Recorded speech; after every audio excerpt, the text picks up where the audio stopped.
Hey, welcome to the Mind Hacking Happiness Podcast, where we're presenting day 39 of our Mind Mastery 101 course from Mind Hacking Happiness. Don't forget, you can get indefinite access to the course at mindhackinghappiness.com, and there you can put your name in the hat in the forums for a drawing for a $100 Amazon gift card at the end of this presentation. Hope things are well for you. Hey, welcome to day 39 of the 45-day Mind Mastery 101 from Mind Hacking Happiness, where my microphone stand will not stay steady. I'm wearing my brain region shirts today, or my t-shirt that I got from Burnbank Museum in Atlanta, Georgia. I used to be a contributor there back when we lived in Atlanta, so you get a bunch of cool stuff when you make donations. Today we're going to talk about forgiveness. Now, we had to wait to talk about this, although this is a subject that a lot of people wanted to cover, and a subject that's near and dear to a lot of people's hearts, and it's a subject that is usually transformational for a bunch of folks, because this is usually the day where they are able to release a lot of the baggage that they've been carrying around from past slights against themselves or past experiences in earlier in life and that type of thing, and they don't really realize how powerful that can be. And we're going to look at forgiveness from a very scientific perspective, and explain it in the terms that we've been using over the last 38 days or so regarding how your mind works, etc. And you're going to see forgiveness in a different light, and hopefully be able to exhibit and engage in forgiveness much easier than you may have before. So let's get into that. Let's talk about the definition first. To forgive is to grant a pardon or remission of an offense or a debt, or to cease to feel resentment against someone. Basically it's to give up something that you've been carrying for a long time regarding an attachment of a memory or attachment of a bad feeling or hurt experience that you've had in the past, and you decide to just move on, right?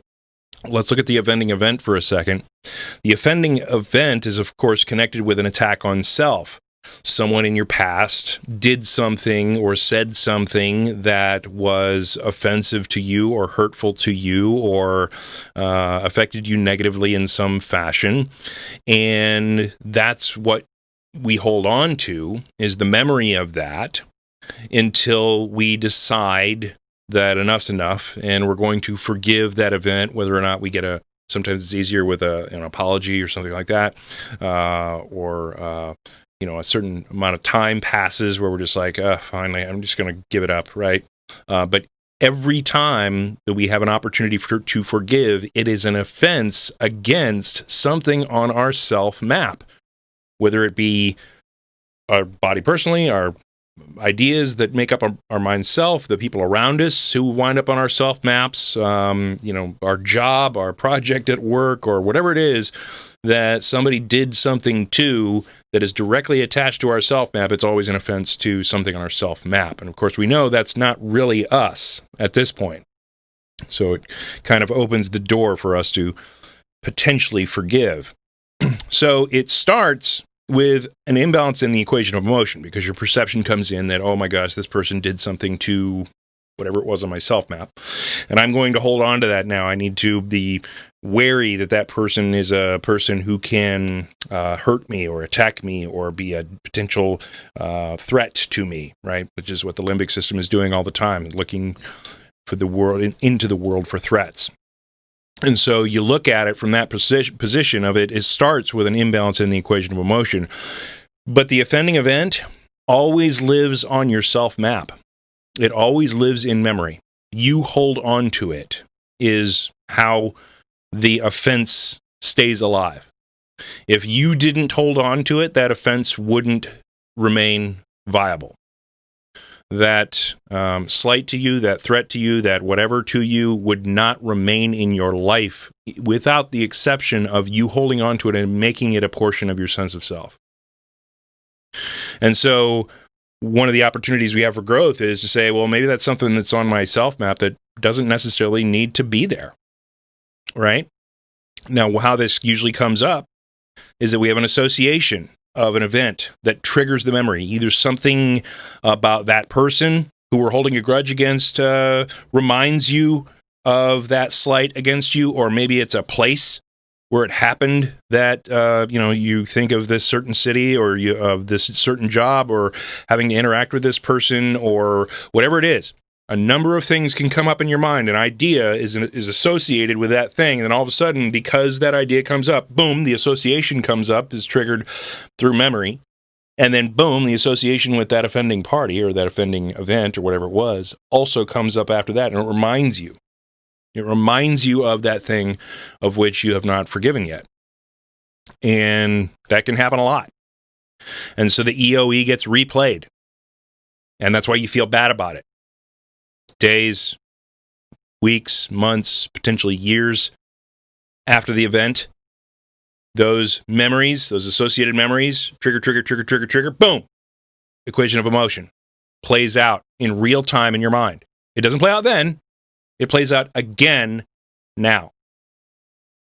And so that's why it's important to be able to release those things and forgive for those things, because then you can have the memory or the trigger or whatever it is, trigger, and then you've forgiven it, and boom, it doesn't play out anymore. And that negative feeling, that negative processing doesn't happen in your brain, in your mind. I couldn't decide between the word brain and mind. Isn't that weird? My mind's just going too fast. I need to slow down. So, ultimately, though, the offending event is an attachment you're holding on to, that you're holding on to. And it's usually showing up, hey, that time when, that's a memory, right? And so, forgiving someone is the act of removing it from your self map, right? Removing that hurtful tangent associated with that event from your self map, right? Because does holding on to the grudge hurt them back, right? Does it make it okay, right? Does it make everything great when you hold on to it, or does it just hurt you again and again and again and again every time it comes up, right? You got to think of the offending event or the offending action of whomever or whatever it was in that light. Because thinking about it, holding a grudge, right, doesn't do you any good. And it doesn't do them any harm either. So even if you wanted to get back at the person, right, which is a natural reaction, it's not a healthy reaction, but it's a natural reaction. We're not talking about this being able to do you any good. And so when you forgive and you remove that time when from your self map, you're not really forgiving them, you're forgiving you. You're taking all of your future heartache from that past event out of your mind entirely. And you're saying, whatever they did is whatever they did, and it's in the past. And maybe I have to deal with them, which I can deal with the memory and make sure that they don't have the opportunity to create a threat again or hurt me again or whatever it is. Just remember it, but forgive it. Now, you know what? That's their shortcoming. They either meant to or didn't mean to do it, and I'm not going to hold on to it. I'm going to forgive it. I'm not going to bring a past event into my future mind or into my present mind and have it taint my present existence anymore. And that's what it's all about. It's about forgiving yourself. When you forgive someone of something who did something to you in the past, they actually did it to yourself. They didn't do it to you. They didn't do it to your awareness. They did it to your mind and your mind's self. And then that gets planted right on your mind's self memory, your mind's self map. It becomes a portion of you. But you can take that thing off and say, you know what? I'm not going to do it anymore. I'm not going to create this in any future nows from here forward. I'm not going to carry this with me anymore. And so I want you, as part of your homework today, to think back into past events in your life of things that you could potentially forgive that are on your self map. They're in your memory base of, this is part of me. This is part of my story. And just take that off and say, you know what? We're not gonna carry that anymore. I forgive you. And this goes into sympathy, empathy, and compassion, the things that we covered the last couple of days.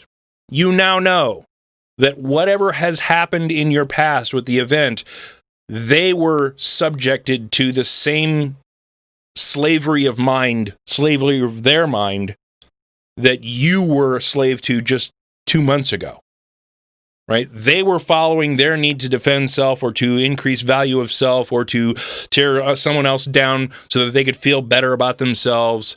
That was their issue, not yours. That was their fault. That was their weakness, not yours. And so now you can be compassionate to their flaw, to their mistake. You can say, wow, you know what? You were a slave to your mind's process before, where you were being driven by something that you didn't understand, that you didn't control, that you certainly don't have control of, maybe even today, where you know you're moving in the right direction of being able to take control of your mind. They're still in that place where they're controlled by their mind. They don't have any idea how it works.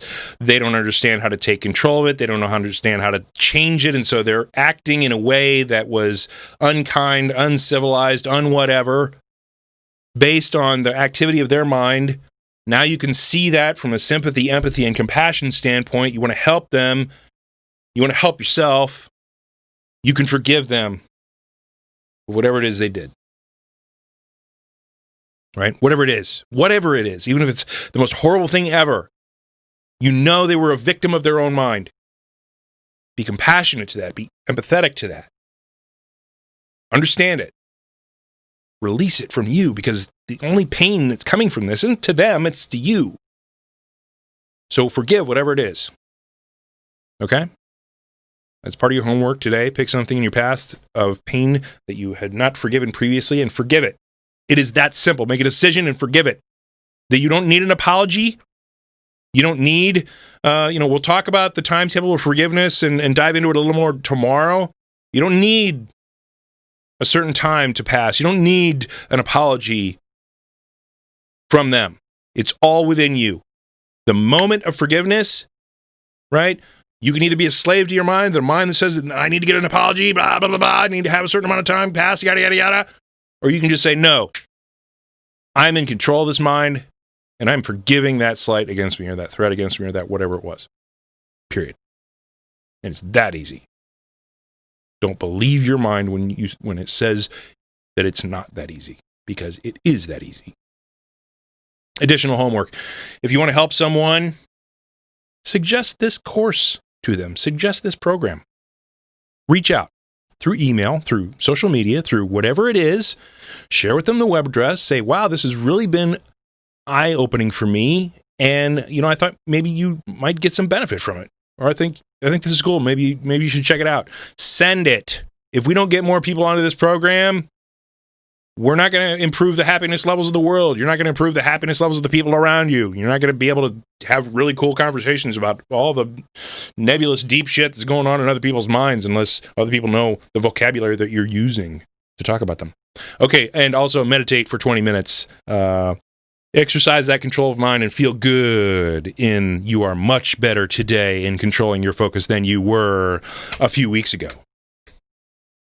And we will talk a little bit more about forgiveness tomorrow. I hope things are well. Talk to you soon.